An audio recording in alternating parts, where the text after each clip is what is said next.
घमे काम हमर जोर गइल चाम। अरे कहाँ जरल बाहो? करी घमे घमे काम हमर जोर गइल चाम। ले ले ऐता क्रीमिया गोराए वाला।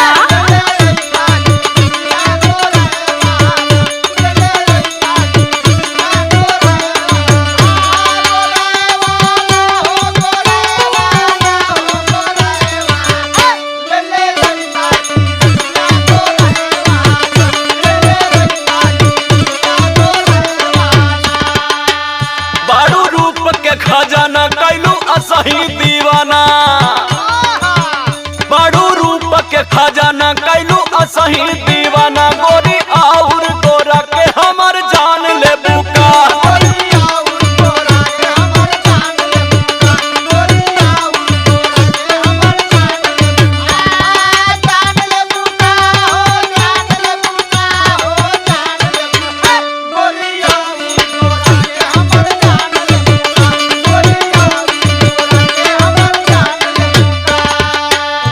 अच्छा कौन बतौलस? ओजन घट गइल मोर बड़ा भइली कमजोर। ले ले ऐता कोनो टानिक मोटाए वाला।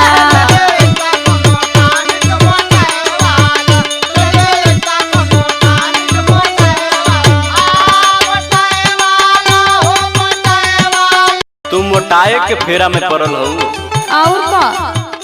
तोहार वजन वैसे ही बढ़ गइल बा और मोटाए के कहतड़ू।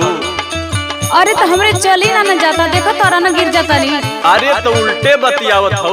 इतना मोटा गइल हो कि तोहरा से कैसे चल जाई। फैट बढ़ गइल बा तोहार, कंट्रोल करा। सुना है बात? बोला बोला। बाड़ू 70 के पार जो खवली कई बार। हाँ हाँ भी है कहबा। बाड़ू 70